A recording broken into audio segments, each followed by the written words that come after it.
कि आप क्यों नहीं सोचते कि अमीर बनने के लिए डिग्री कोई मायने नहीं रखती, बल्कि आपके जीवन में आपको अमीर बनने के लिए डिग्री वाली पढ़ाई से भी बढ़कर आना ज़्यादा ज़रूरी है। और याद रखिए कि आपका वेतन आपको अमीर नहीं बनाता, आपके खर्च करने की आदत बनाती है। ये लेसन्स सिर्फ ज़्यादा इनकम वाले लोग या बहुत बड़ी एजुकेशन डिग्री वाले लोगों के लिए नहीं है।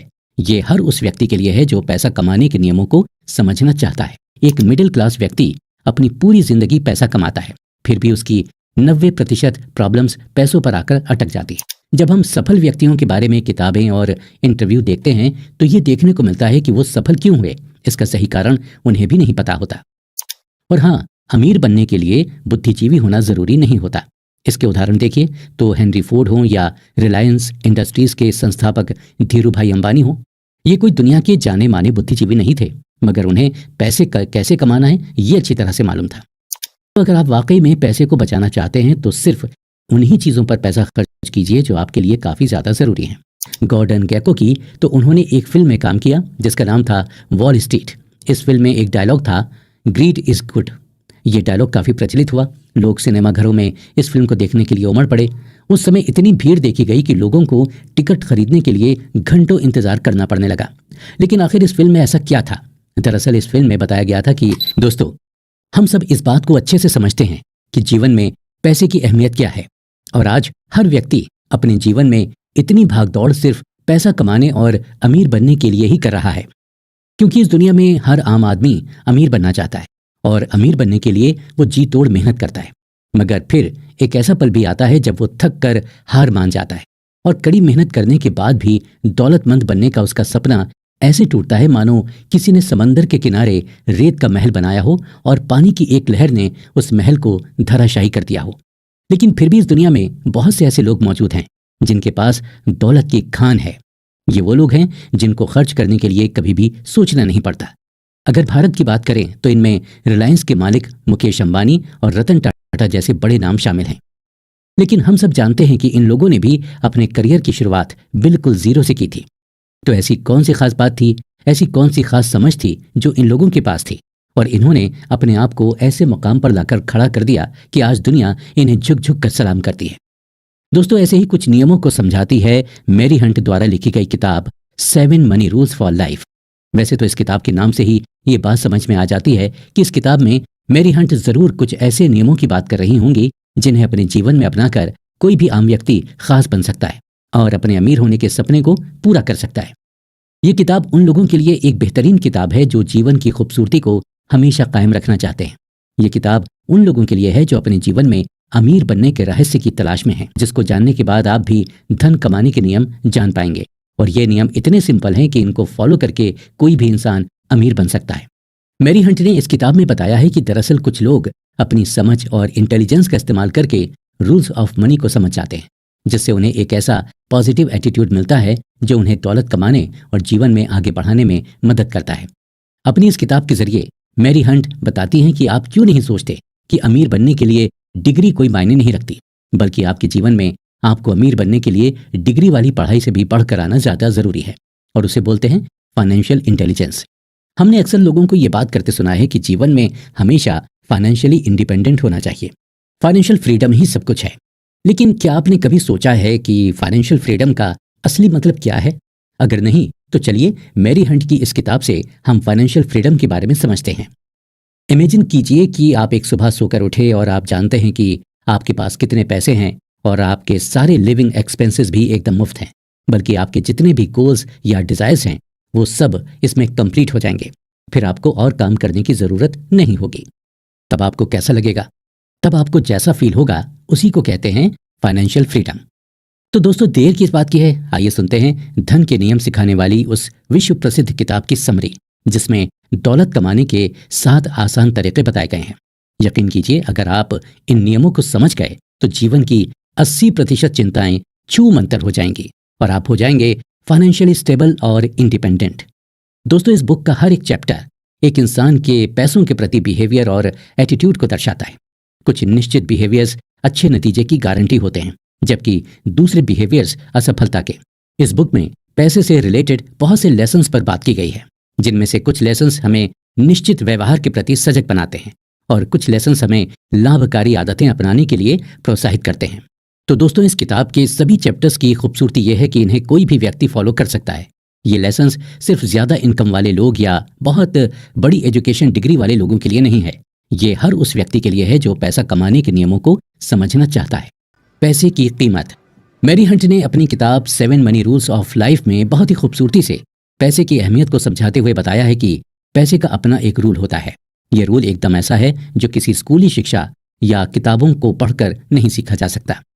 अगर कोई अपने जीवन में पैसे के नियम को समझ लेता है तो वह अपने जीवन के मूल्यों, सिद्धांतों को समझ पाने में ज़्यादा कैपेबल होता है, क्योंकि ऐसा इंसान अपनी फाइनेंशियल नेसेसिटीज़ को आसानी से पूरा कर सकता है। वहीं इसके विपरीत अगर कोई व्यक्ति अपने जीवन में पैसे के रूल्स को समझने से चूक जाता है तो वो कभी भी फाइनेंशियली इंडिपेंडेंट नहीं हो सकता और सारी उम्र दूसरों के हाथ ताकता रहता है। मैरी हंट इस किताब में ये समझाना चाहती हैं कि यदि आपकी समस्या पैसा है तो इस मुश्किल का हल पैसे से नहीं हो सकता, क्योंकि जो समस्या है वही हल कैसे साबित हो सकती है। इसलिए पैसे का गुलाम बनने के बजाय उसके मास्टर बनना सीखें। वही जब व्यक्ति पैसे को अपने नियंत्रण में कर लेता है तो वो फाइनेंशियली इंडिपेंडेंट के पथ पर आगे चल पड़ता है। कई बार ऐसा भी देखा गया है कि व्यक्ति को खुद के अनुभव से ही पैसे का सही उपयोग समझ में आता है। कभी कभी लोग अपने पर्सनल एक्सपीरियंस से ही मनी सेविंग और इन्वेस्टमेंट जैसे शब्दों को अच्छे से समझते हैं और अपने जीवन को सफल बनाने के लिए अपने मजबूत इरादों की नींव भी रखते हैं। लेकिन बिना किसी जानकारी के अक्सर ये नींव कभी कभार खोखली भी रह जाती है। इसकी वजह से व्यक्ति के हाथ में सिर्फ और सिर्फ निराशा लगती है। मैरी हंट द्वारा लिखी गई इस किताब में यह भी समझाया गया है कि अगर आपके अंदर बहुत मात्रा में पैसा बनाने की योग्यता है, यानी ability of money making and management है, तो आप ज़रूर अमीर बन सकते हैं और अपने सारे पैसों को अच्छे से संभाल कर मैनेज भी कर सकते हैं। और याद रखिए कि आपका वेतन आपको अमीर नहीं बनाता, आपके खर्च करने की आदत बनाती है। मनी मैनेजमेंट और फाइनेंशियल इग्नोरेंस को समझाने के लिए मैरी हंट ने हार्वर्ड बिजनेस स्कूल द्वारा किए गए एक सर्वे की बात की है। इस सर्वे में हार्वर्ड बिजनेस स्कूल ने यह पाया कि लगभग अमेरिका के 2/3 लोग ऐसे हैं जो फाइनेंशियल मैनेजमेंट को नहीं समझते। कुछ ऐसे भी हैं जिनको फाइनेंशियल इग्नोरेंस के बारे में बिल्कुल भी जानकारी नहीं है। वो लोग ये तक नहीं जानते कि उनके पास मौजूद क्रेडिट कार्ड काम कैसे करते हैं। बहुत से लोग ऐसे भी हैं जो इंश्योरेंस लेते वक्त उस डॉक्यूमेंट पर लिखी गई टर्म्स एंड कंडीशंस तक को नहीं जानते। वो लोग ये नहीं जानते कि अगर उनके पास कोई फिक्स्ड डिपॉजिट है या फिर उन्होंने बैंक से कोई लोन ले रखा है तो वो उसके ब्याज किस दर पर भुगतान कर रहे हैं। ऐसे समय में बहुत से लोग ऐसे हैं जो उधार लेते हैं, लेकिन अमेरिकी सर्वे में हार्वर्ड स्कूल को ये पता चला कि जो लोग उधार की प्रक्रिया में आते हैं उन्हें ये तक नहीं पता होता कि उनका ब्याज किस दर पर चल रहा है। मैरी हंट का कहना है कि अगर ये लोग ये समझ जाएं कि वो लिए गए उधार की ब्याज दर पर 20% तक कम कर सकते हैं तो उनकी उधार की आधे से ज़्यादा समस्याएं ऐसे ही हल हो जाएंगी। मैरी हंट ने इस किताब के माध्यम से बड़ी ही सरलता के साथ समझाते हुए बताया है कि एक मिडिल क्लास व्यक्ति अपनी पूरी जिंदगी पैसा कमाता है, फिर भी उसकी 90% प्रॉब्लम्स पैसों पर आकर अटक जाती है और उसे लगता है कि शायद वो पर्याप्त पैसा नहीं कमा पा रहा है जिससे उसकी सभी ज़रूरतें पूरी हो सकें। मगर यहाँ प्रॉब्लम ये नहीं कि वो पर्याप्त पैसा नहीं कमा रहा, बल्कि इसकी असल वजह मनी मैनेजमेंट का ना होना है। दरअसल मनी मैनेजमेंट हमारे खर्चे और बचत का एक कॉम्बिनेशन होता है। जो इसे समझ जाता है वो अपनी ज़्यादातर ज़रूरतों को पूरा कर लेता है और जो नहीं समझ पाता वो पूरी लाइफ अपनी इनकम को या किस्मत को जिम्मेदार ठहराता रहता है। आपने बचपन से कहावत तो सुनी होगी कि पैसा ही पैसे को खींचता है, मगर ये कहावत तभी संभव होती है जब पैसा सही जगह इन्वेस्ट किया गया हो, नहीं तो समय के साथ साथ पैसा भी खर्च होता रहता है। इसलिए समय के साथ साथ मनी मैनेजमेंट भी बहुत ज़रूरी विषय बन गया है और लोग भी इसकी ज़रूरत बखूबी समझते हैं। मनी मैनेजमेंट या फाइनेंस मैनेजमेंट में आप अपनी आमदनी के अनुसार अपने खर्चे, सेविंग और इन्वेस्टमेंट को कुछ इस प्रकार मैनेज करते हैं ताकि वर्तमान समय के साथ साथ भविष्य में भी आपको पैसों की समस्या ना आए। हाँ, कुछ लोगों के लिए ये काफ़ी अटपटा सा भी हो सकता है, लेकिन अगर इसको ध्यान से समझा जाए तो ये काफ़ी काम की चीज़ साबित हो सकती है। दोस्तों, मैरी हंट ने इस किताब में बताया है कि इंसान का बुद्धिमान होना और फाइनेंशियल पॉइंट ऑफ व्यू से जीवन में सफल होना ये दोनों अलग बातें हैं। सफलता अगर बिना असफलता के मिली हो तो वो सफलता बहुत ही ज़्यादा जोखिम भरी होती है। फाइनेंशियल पॉइंट ऑफ व्यू से सफल होने के लिए सारी दुनिया का ज्ञान होना ज़रूरी नहीं होता, केवल पैसा कैसे कमाना है इसके नियम जानना ज़रूरी होता है। दुनिया में कई बार हमने बुद्धिजीवी लोगों को फाइनेंशियल रूप से संघर्ष करते देखा है, इसलिए कई बार सवाल आता है कि ऐसा क्यों होता है। हमारा फाइनेंशियल क्षेत्र में बुद्धिमान होना ये विषय लिखने का कारण कई बार ये सवाल मेरा भी होता था। कि ऐसे कैसे होता है कि बुद्धिमान व्यक्ति पैसे के लिए संघर्ष करता है और दूसरी तरफ औसतन व्यक्ति फाइनेंशियल पॉइंट ऑफ व्यू से सफल होता है। तो इसी बारे में हम यहाँ जानने की कोशिश करेंगे कि ऐसे क्या कारण होते हैं कि फाइनेंशियल पॉइंट ऑफ व्यू से सफल होने के लिए कुछ लोग विशेषताएं या कुछ अलग विशेषताएं होनी होती हैं जो हर एक बुद्धिजीवी व्यक्ति में नहीं होती। जब हम सफल व्यक्तियों के बारे में किताबें और इंटरव्यू देखते हैं तो ये देखने को मिलता है कि वो सफल क्यों हुए, इसका सही कारण उन्हें भी नहीं पता होता। कुछ ऐसी आदतें उनमें होती हैं जो सफलता का सूत्र बन जाती हैं और उनका माइंडसेट उनकी पर्सनैलिटी को अच्छा सहयोग देता है। इसलिए जो लेखक सफल व्यक्तियों पर किताबें लिखते हैं वो अच्छी तरह जानते हैं कि उनकी सफलता का क्या राज है। दोस्तों, फाइनेंशियल इंटेलिजेंस यानी फाइनेंशियल व्यवहारों में माहिर बन जाना और सही समय पर सही निर्णय लेना, जिससे फाइनेंशियल सफलता मिल जाती है, फिर चाहे वो बिजनेस हो या कोई महत्वपूर्ण निर्णय हो। इसलिए ऐसा कोई भी मौका नहीं छोड़ना चाहिए जिससे आपको फाइनेंशियल इंटेलिजेंस के बारे में समझने का चांस मिले, क्योंकि फाइनेंशियल इंटेलिजेंस के आधार पर ही हमारे फाइनेंसेस मेंटेन हो सकते हैं और हम सफल बन सकते हैं। दोस्तों, पैसा कमाना जितना मुश्किल है उतना ही उसे निरंतर संभाले रखना भी मुश्किल काम होता है। उसे योजना बनाकर बढ़ाना और टिकाए रखना, इसी को फाइनेंशियल इंटेलिजेंस कहते हैं, जिसके लिए हमें दुनिया की सारी जानकारी होना जरूरी नहीं होता। और हाँ, अमीर बनने के लिए बुद्धिजीवी होना जरूरी नहीं होता। इसके उदाहरण देखिए तो हेनरी फोर्ड हो या रिलायंस इंडस्ट्रीज के संस्थापक धीरूभाई अंबानी हो, ये कोई दुनिया के जाने माने बुद्धिजीवी नहीं थे, मगर उन्हें पैसे कैसे कमाना है ये अच्छी तरह से मालूम था। कई बार हमारे सामने ये सवाल आता है कि कुछ बहुत कम पढ़े लिखे लोग और कुछ पढ़े लिखे लोग फाइनेंशियल पॉइंट ऑफ व्यू से सफल क्यों होते हैं। ज्यादातर लोग जीवन में पैसे के लिए संघर्ष करते दिखाई देते हैं। इसका महत्वपूर्ण कारण है हमारी शिक्षा व्यवस्था में हमें अच्छी नौकरी कैसे प्राप्त करनी है, यही बचपन से सिखाया जाता है। अच्छी नौकरी पाने से हम फाइनेंशियल दृष्टि से सुरक्षित बन जाते हैं और उसमें भी सरकारी नौकरी मिल जाए तो हमारे बुढ़ापे की समस्या खत्म हो जाती है। ये धारणा समाज में एकदम खुल चुकी है और सभी लोग इसको फॉलो करते हैं। इसलिए हम बचपन से यही सीखते आए हैं कि शिक्षा अच्छी नौकरी पाने के लिए होती है।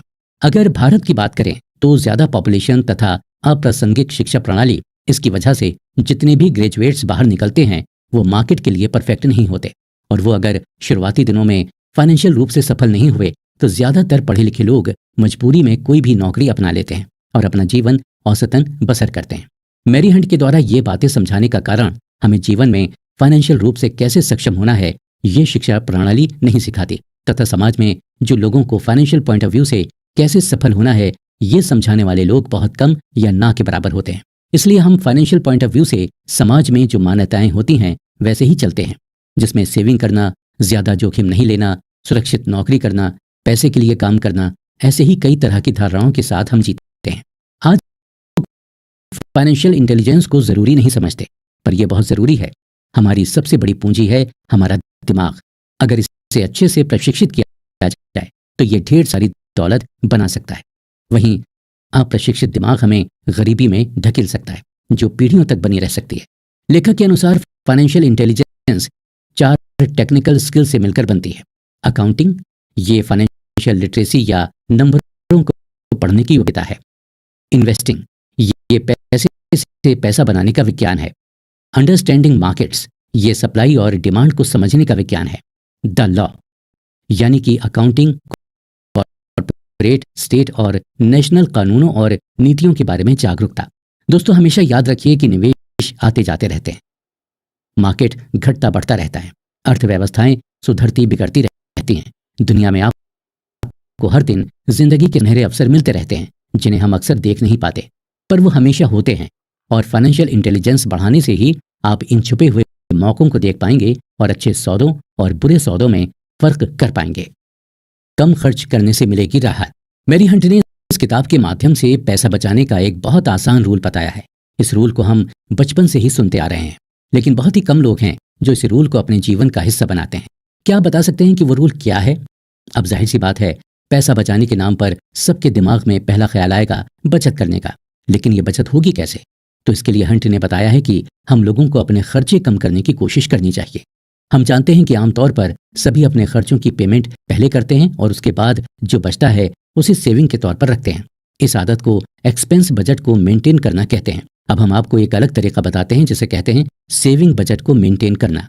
एक्सपेंस बजट से भले ही आप अपनी खरीदारी को कम कर सकते हैं, लेकिन लंबे समय के दौरान एक्सपेंस बजट को मेंटेन करना बहुत मुश्किल मुश्किल हो जाता है। इसलिए आप पहले ही अपनी सेविंग का 15 से 25% हिस्सा बचत के तौर पर अलग कर लें। इस पैसे को आप अपनी समझदारी के हिसाब से निवेश करें। इससे आपके पास खर्चों के तौर पर सैलरी का सिर्फ 75 से 85% हिस्सा ही बचेगा। इस रकम में से आप सबसे पहले अपने फिक्स्ड खर्चे जैसे रेंट, EMI या प्रीमियम का भुगतान करें। इसके बाद बचे हुए हिस्से को आप शॉपिंग या अन्य खर्चों के लिए इस्तेमाल कर सकते हैं। तो दोस्तों, आपको करोड़पति बनने के लिए करोड़ों में कमाने की जरूरत नहीं है। सिर्फ सोच समझ कर खर्चा करने और बचत से भी आप करोड़पति बन सकते हैं। अगर आप नियमित रूप से इस तरीके को अपनाएंगे तो आप अच्छा खासा पैसा कमा सकते हैं। दोस्तों, पैसा कमाना जितना ज़रूरी है उतना ही पैसा बचाना और निवेश करना भी ज़रूरी है। आप आज सैलरी को कैसे खर्च करते हैं, इससे यह पता चलता है कि आप भविष्य में अपनी सैलरी को किस तरह से इस्तेमाल करेंगे। ऐसा सोचना गलत है कि जब आप ज़्यादा पैसे कमाएंगे तब बचत करना शुरू करेंगे, या फिर अभी आप ज़्यादा नहीं कमाते हैं तो पहले ज़्यादा कमाने पर ध्यान देना चाहिए। इसकी बजाय आप हर महीने कुछ न कुछ बचाने की सोचिए, चाहे वो छोटी रकम ही क्यों ना हो। भविष्य में एक एक रुपया काम आएगा, इसलिए आज से ही बचाना शुरू करें, क्योंकि सेविंग करने का कोई सही समय नहीं होता है। आज युवाओं को निवेश या बचत अपनी रोजमर्रा की जिंदगी से समझौता लगता है। हो सकता है शुरुआत में ये शायद एक समझौते जैसा ही प्रतीत हो, मगर भविष्य में इसका बड़ा फायदा है। जब आप निवेश या बचत शुरू करते हैं तो आपको आपके पैसे में कोई ज्यादा वृद्धि नहीं लगती है, मगर एक लंबे अरसे के बाद आपको एक बड़ा अमाउंट मिलता है। यानी कि जितने ज्यादा समय के लिए आप निवेश या बचत करेंगे, आपको आने वाले समय में उतना ही फायदा मिलेगा। दोस्तों, 20 से 30 साल की उम्र के बीच कोई भी युवा ज्यादा रिस्क लेने में सक्षम होता है, क्योंकि उस पर कोई बहुत बड़ी जिम्मेदारी नहीं होती। इक्विटीज या म्यूचुअल फंड में निवेश में बड़ा रिस्क होता है, मगर इसमें रिटर्न भी उतना ही बड़ा होता है। लिहाजा अगर युवा इसमें निवेश करें तो उन्हें कम समय में ज्यादा पैसे मिलने की उम्मीद होती है। इसीलिए सभी युवाओं को हर कोई सलाह देता है कि वो जल्दी अपना डीमैट अकाउंट खोलें और अभी से निवेश करना शुरू कर दें। इसके अंदर कई तरह के बजटिंग प्लान्स उपलब्ध होते हैं, जिनमें से आप अपनी ज़रूरतों के हिसाब से कोई भी प्लान फॉलो कर सकते हैं। ये सभी एक तरह से दिशा निर्देश हैं कि आप कितने प्रतिशत पैसे किस कैटेगरी में डालें या पैसों को सही तरीके से कैसे मैनेज करें।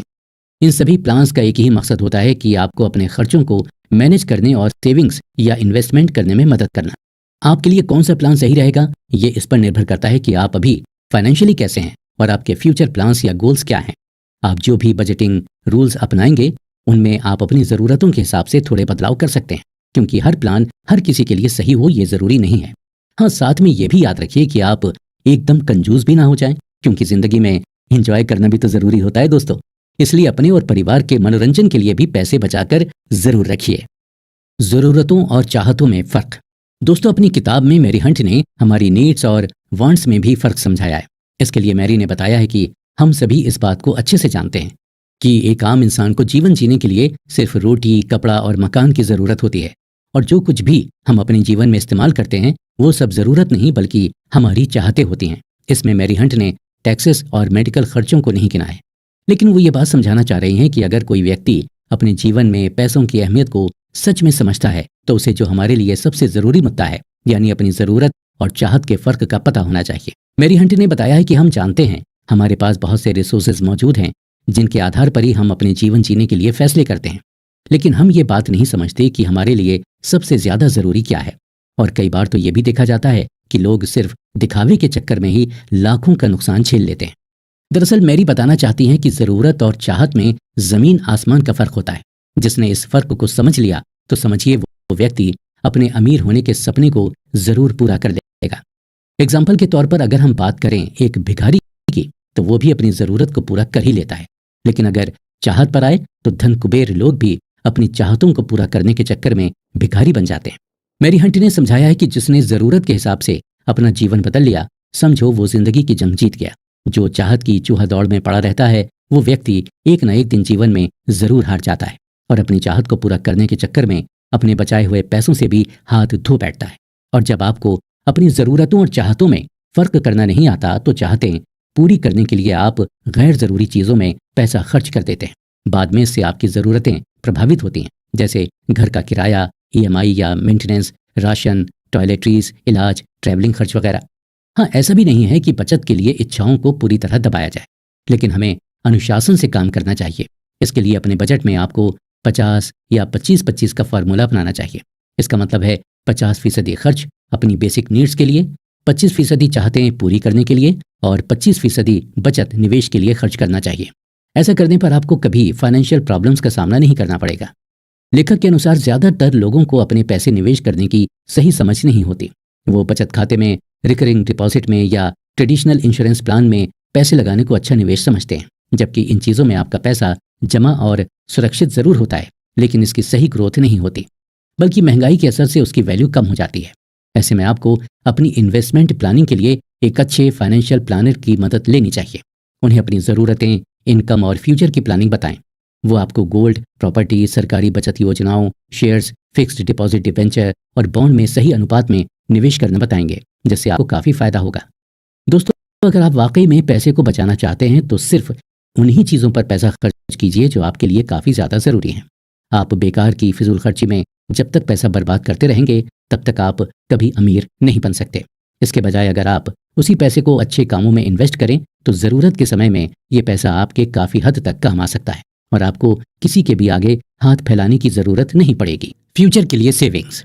दोस्तों, हम सब ये बात जानते हैं कि मुश्किल वक्त में सेविंग ही काम आती है। इसलिए मेरी हंट ने अपनी किताब में बताया है कि हमें सेविंग्स और निवेश करके अपना भविष्य सुरक्षित करना चाहिए। निवेश करते वक्त कई बातों का ध्यान भी रखना चाहिए। निवेश जितनी जल्दी शुरू करें उतना अच्छा रहता है। जिस दिन से आपकी इनकम शुरू हो जाए उस दिन से ही आपको निवेश करना भी शुरू कर देना चाहिए। इस किताब में मैरी हंट ने बहुत से छोटे छोटे गोल्डन रूल्स की चर्चा की है।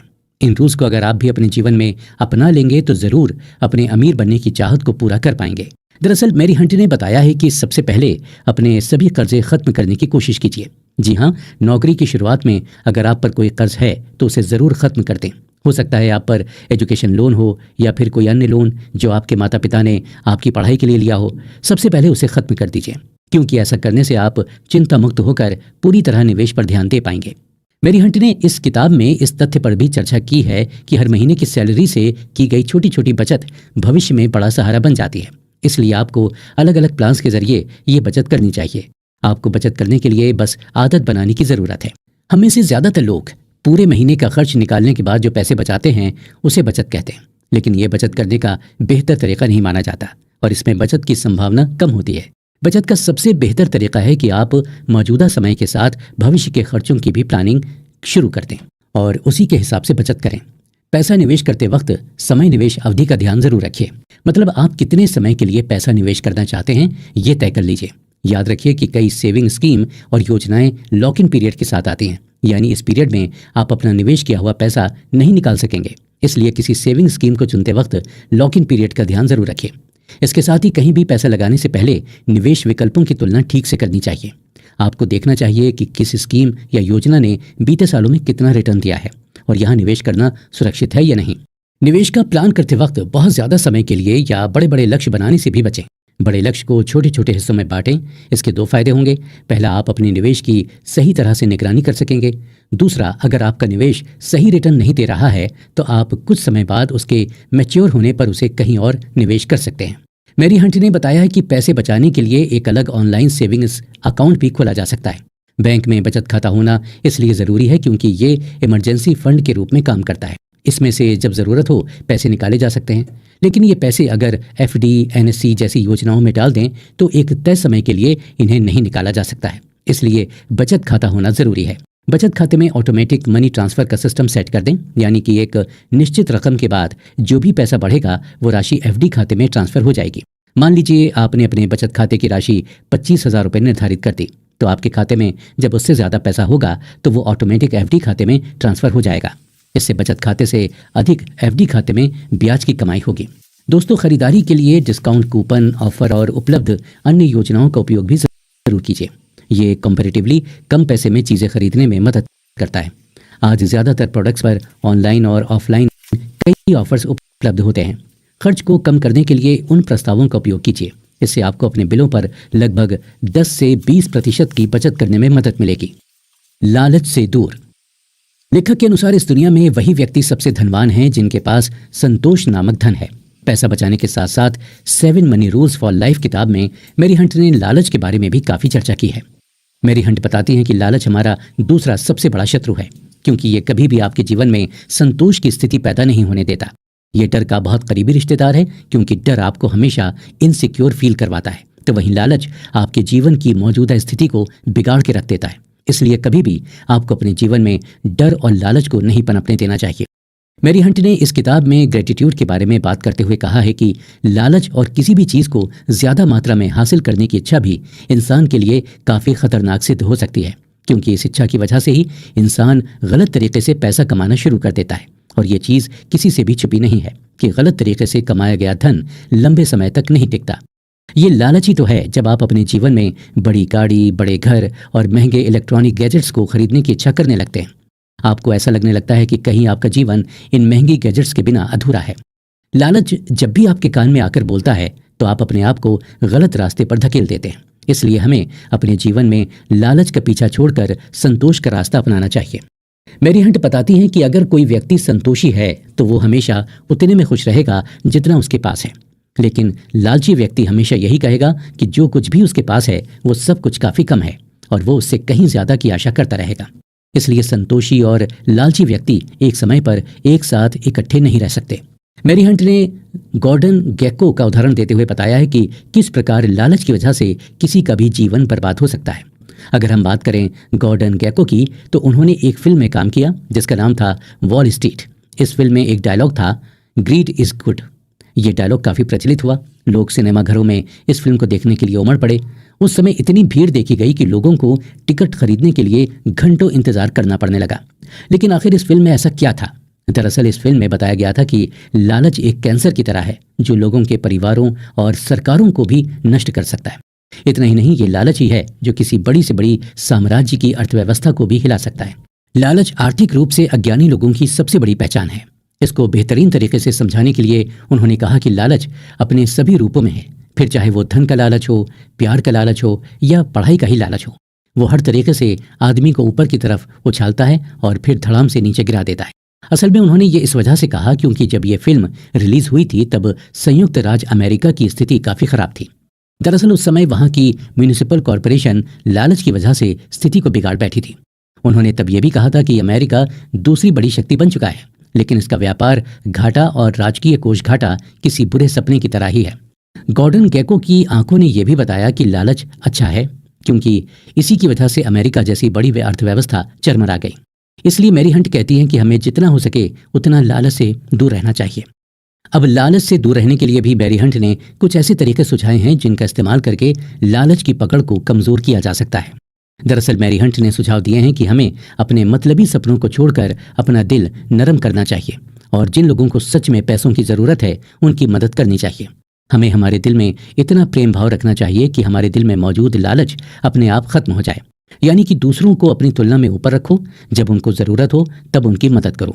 दोस्तों, देने का भाव लालच की पकड़ को कमज़ोर करने का एक सबसे बेहतरीन तरीका है। लेकिन इन सबके बीच मैरी हंट ने कुछ ऐसे नियम भी बताए हैं जिनका इस्तेमाल करके आप किसी को अगर मदद दें तो वो और भी बेहतरीन हो सकती है। मैरी हंट का कहना है कि किसी को सिस्टमैटिक तरीके से मदद दें, जैसे कि आप उनके बिल भर सकते हैं, उनकी सेविंग्स में कुछ मदद कर सकते हैं या उनका पेट्रोल का टैंक भर सकते हैं। साथ ही ये भी याद रखिए कि जब भी आप किसी को देना शुरू करें तो आपका एटीट्यूड एकदम पॉजिटिव होना चाहिए। आपके इरादे एकदम पक्के होने चाहिए और पॉजिटिव होने चाहिए। कभी भी किसी को किसी मजबूरी या फिर किसी भी तरीके के दबाव में आकर कोई भी उपहार मत दीजिए या उसकी मदद मत कीजिए। याद रखिए, जब भी किसी की मदद कीजिए पूरे चेयरफुल तरीके से कीजिए ताकि आपसे मदद लेने वाले लोग भी हमेशा आपको याद रखें।